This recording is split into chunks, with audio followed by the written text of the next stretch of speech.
বাহিনীরা রক্তে আগুন জ্বলে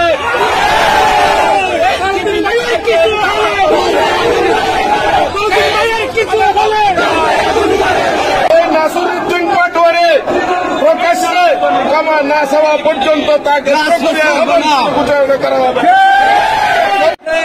আজকে নাসিরউদ্দিন পাটোয়ারি অশ্লীল বাক্য ব্যবহার করে বক্তব্য দিয়েছেন।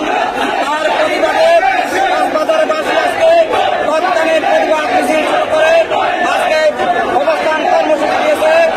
আপনারা দেখতে পাচ্ছেন যার বৃষ্টি অপেক্ষা করে প্রিয় নেতার বিরুদ্ধে যে বক্তব্য দিয়েছে তার প্রতিবাদে রাজপথে নেমে এসেছে আপামর জনগণ।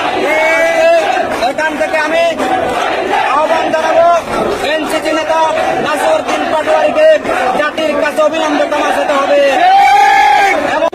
আমরা এখানে দাঁড়ানোর জমায়েতের উদ্দেশ্য হচ্ছে যে কক্সবাজারের প্রাণপুরুষ আমাদের আস্থা এবং ঠিকানা কক্সবাজারের লক্ষ লক্ষ মানুষের প্রিয় নেতা সালাউদ্দিন আহমেদ সম্পর্কে এনসিপির মুখ্য সংগঠক অথবা যুগ্ম সদস্য সচিব নাসিরউদ্দিন পাটোয়ারি যে অরাজনৈতিক ভাষায় ব্যক্তি চরিতার্থ ব্যক্তি স্বার্থকে চরিতার্থ করার জন্য যে ভাষা প্রয়োগ করে বক্তব্য দিয়েছে আমরা তার প্রতিবাদ জানাতে এসেছি।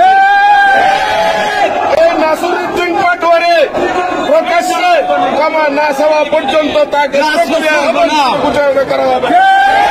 যদি সে ক্ষমা চায় তাহলে সে এসে বক্তব্য দিতে পারবে, তাকে মাফ করে দেওয়া হবে।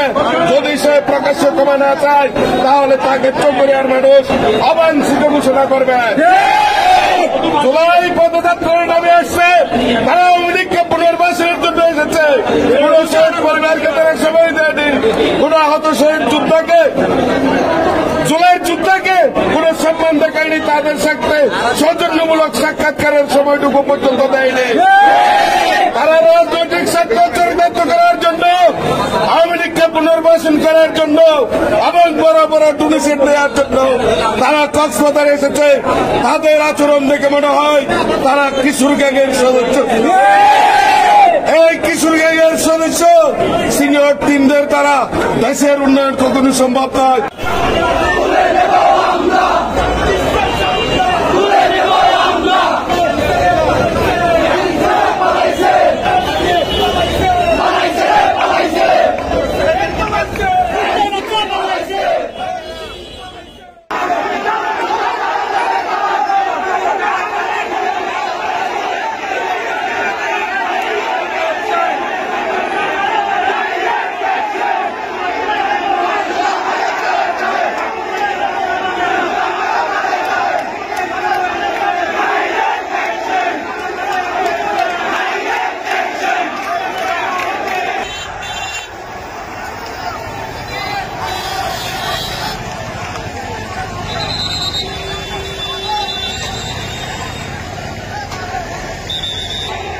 For more updates, follow us on Facebook, subscribe our YouTube channel, get the latest update on www.daily-sun.com.